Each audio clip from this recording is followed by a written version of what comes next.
A 52nd-year emergency trade law was just triggered, and it has quietly turned the New York silver vaults into the most crowded place on the planet. While the mainstream is arguing about politics, a record 434 million ounces of silver have been vacuumed into COMEX warehouses to front-run the new 15% global tariff. We are sitting on a coiled spring at $90, and there is only one technical dam left at $91.27 before the 6-year structural deficit forces a vertical decoupling.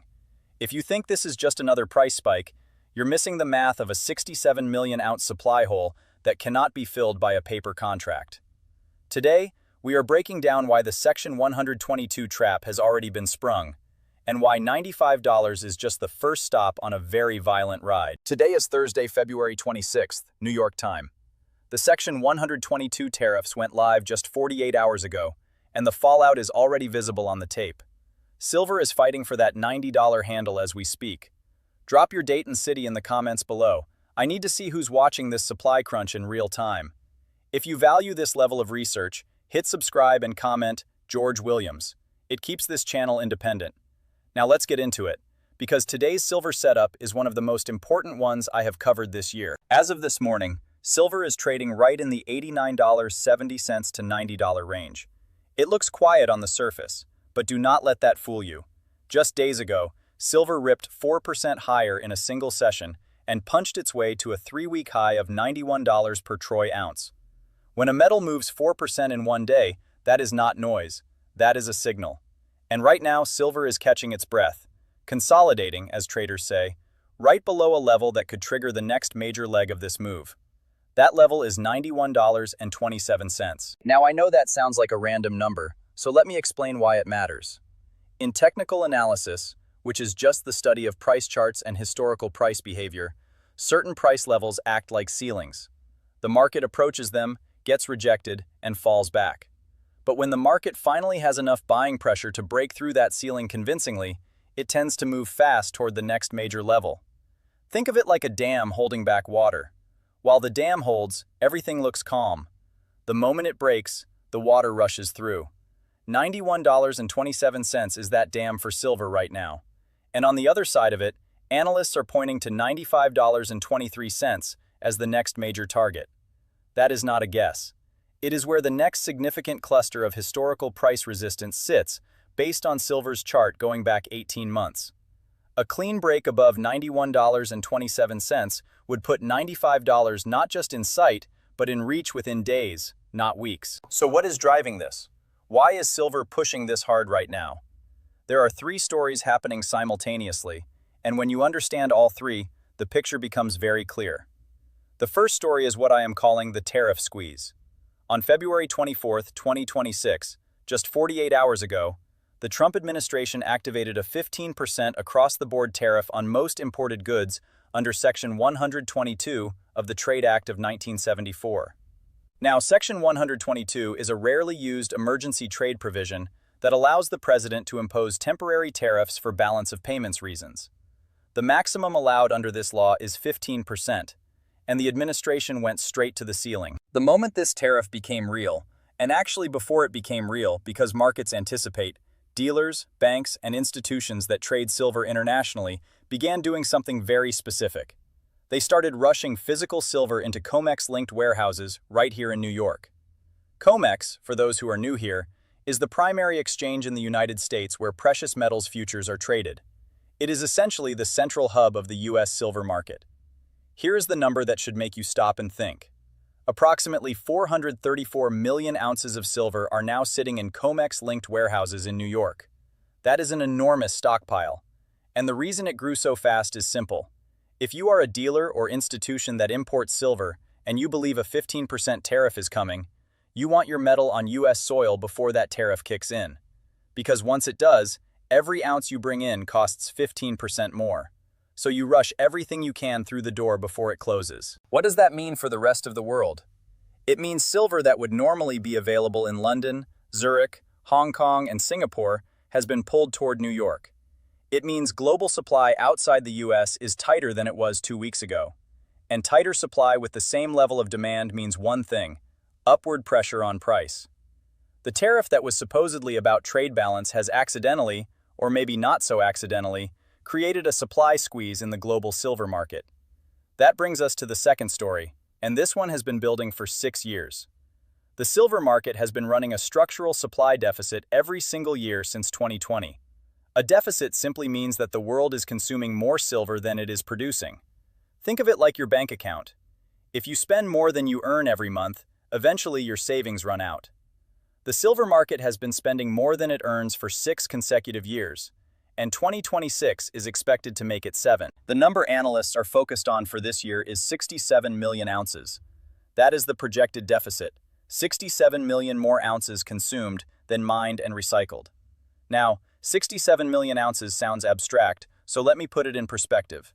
That is roughly the entire annual silver mining output of Mexico, the world's largest silver-producing country, just vanishing from the market in 1 year. Why can't miners just produce more? The honest answer is that it takes years to open a new silver mine. You need exploration, environmental permits, infrastructure, financing, and construction. And even in the best-case scenario, you are looking at 5 to 7 years from discovery to first production. So there is no quick fix. The deficit does not disappear because prices go up. It persists because the physical reality of mining cannot change overnight. And here's the part that makes the deficit story even more urgent. Most silver, about 70% of all silver mined globally, is not actually mined as a primary product. It comes out of the ground as a byproduct of mining copper, lead, zinc, and gold. So silver supply is largely dependent on what other metals markets are doing. If copper miners cut production because copper prices fall, silver output falls with it, even if silver prices are rising. This structural quirk means the supply side of the silver market is much less responsive to price signals than most people assume. The third story is industrial demand, and this is the one that is changing fastest. 5 years ago, silver's main industrial uses were photography, electronics, and some medical applications. Today, the picture is completely different. Solar panels now consume more silver than any other single industrial application. Each solar panel contains roughly 20 grams of silver in its photovoltaic cells, and the world is installing solar capacity at a record pace. Electric vehicles use silver in their electrical systems, battery management, and charging infrastructure. AI data centers, the massive server farms that power everything from ChatGPT to financial trading algorithms, require silver-coated contacts and conductors throughout their hardware. Every solar farm built, every electric vehicle sold, every AI data center switched on consumes silver that does not come back. Unlike gold, which is mostly stored in vaults and recycled efficiently, industrial silver is often consumed in ways that make recovery uneconomical. It is used in tiny quantities across millions of products. That silver is gone from the available supply permanently. This industrial hunger is now colliding with a market that is already 6 years into a structural deficit, and simultaneously being squeezed by tariff-driven stockpiling in U.S. warehouses. If you are betting against silver right now, you are essentially betting that all 3 of these forces reverse simultaneously. That is a very difficult bet to win. Layer on top of all of this the macro environment, and the case gets even stronger. U.S. GDP growth came in at just 1.4% in the latest reading. That is not recession territory yet, but it is soft. Soft enough that the Federal Reserve is now widely expected to cut interest rates twice before the end of 2026. Why does that matter for silver? Because silver, like gold, does not pay interest. When interest rates are high, investors can earn good returns just sitting in bonds or cash. When rates fall, the opportunity cost of holding silver drops, and suddenly that 4% gain in a single session starts looking very attractive compared to a 3.5% bond yield. The US dollar has also weakened by 0.5% today. Since silver is priced in dollars globally, a weaker dollar means silver automatically becomes cheaper for buyers in euros, yen, yuan, and every other currency. More accessible pricing drives more demand, and more demand into a supply-squeezed market drives prices higher. On top of that, there are live US-Iran nuclear talks happening in Geneva as I record this. Geopolitical uncertainty of this magnitude historically pushes investors towards safe haven assets like silver and gold. It is another tailwind, adding to a market that already has plenty of structural reasons to move higher. So what happens next? Let me give you 3 honest scenarios. The bullish case is the one that has the most structural support right now. Silver breaks cleanly above $91.27. Let's say on a day when US dollar data comes in weak, or the Fed minutes sound more dovish than expected, or there is a geopolitical escalation that sends safe haven buying through the roof. Once $91.27 breaks with conviction, the $95.23 target comes into play quickly. If momentum builds, some analysts are not ruling out a test of $100 before the end of Q1. This scenario requires the current fundamentals to simply continue doing what they are already doing. The consolidation scenario is probably the base case for the next 1 to 2 weeks. Silver grinds sideways between $87 and $91, frustrating both bulls and bears, waiting for a clear macro catalyst, a Fed statement, a jobs report, a tariff escalation or reversal to break the stalemate. This is not bearish, this is silver loading the spring. Sideways consolidation after a strong move is healthy and often precedes the next leg higher. The bearish scenario exists, and it would be dishonest not to mention it. If the US dollar stages a strong reversal, say because inflation data comes in hotter than expected and the Fed signals it is not cutting rates after all, profit-taking could accelerate and silver could pull back toward $83 to $85. This would shake out a lot of the speculative money that entered during the recent run. That would hurt in the short term, but would not change the 6-year structural deficit story one bit. I am not a financial advisor, and none of this is financial advice.